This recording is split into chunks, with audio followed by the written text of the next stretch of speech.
The issue facing the state of New Hampshire, I would think right now, is our deficit. And depending on what experts you talk to, we have a deficit anywhere from $400 to $800 million deficit coming up.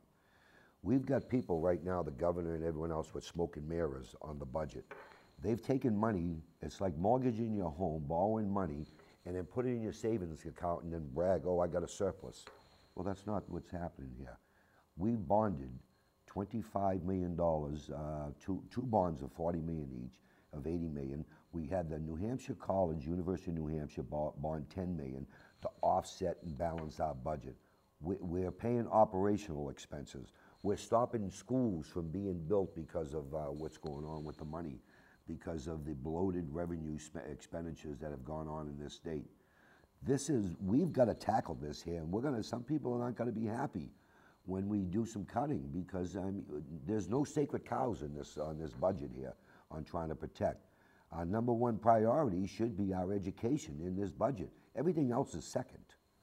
Well, the state of New Hampshire, I think, is in pretty good shape right now compared to other states. I've been looking that over a little bit, and with our low unemployment rate, I grew up in Northwest Ohio. I have friends out there that I keep in touch with. The unemployment rate out there in some counties is over 13%. So considering we're somewhere around 5.6%, we're in pretty good shape. I like the way things have been going in the state. I think our governor has done a good job. I think the legislature has done a good job recently. There are always going to be issues, and they're always going to need to be fixed. I'm new to this. I've never sat in on a legislative session up there. So if you're looking for specifics, I don't really have any specifics because I haven't been up there.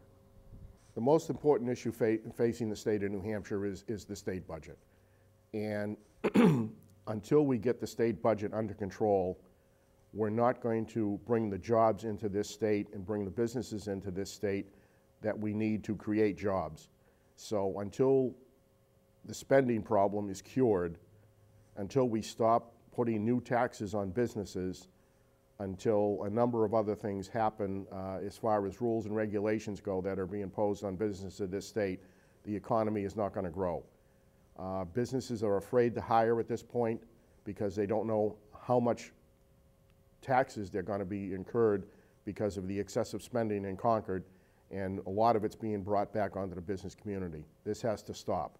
And if we stop that, if we stop the excessive spending and stop raising taxes, businesses will come to this state and businesses will start hiring again, and we'll drop our unemployment rate. The most important issue facing this state is jobs and the economy. Our families are hurt, we're suffering, and we need to make sure that bringing jobs and bringing revenue into this state is our number one priority. I believe the biggest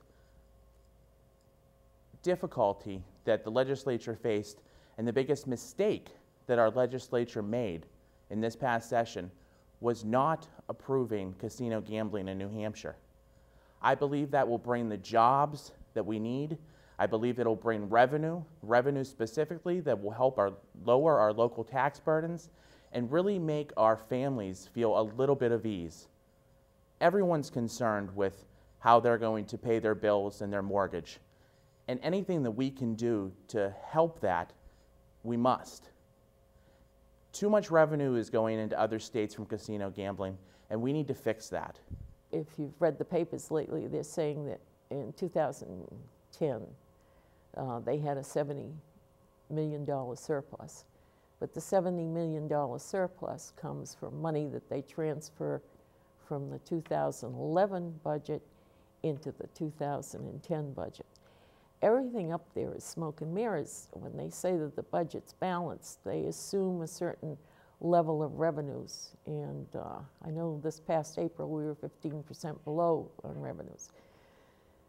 The other thing they've done is every year we fund the University of New Hampshire $100 or $125 million. And this year they gave them the $125 million. I don't know if that's, I don't remember if that's the exact number, but they gave them the money.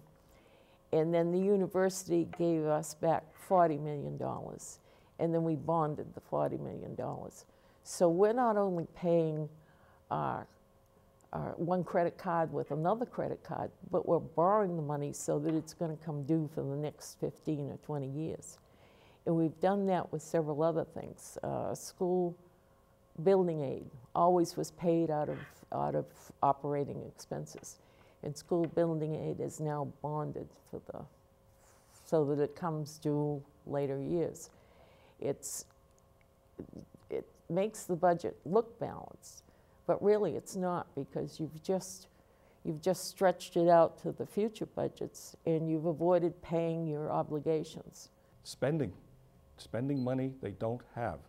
It's for the last 4 years it's been out of control.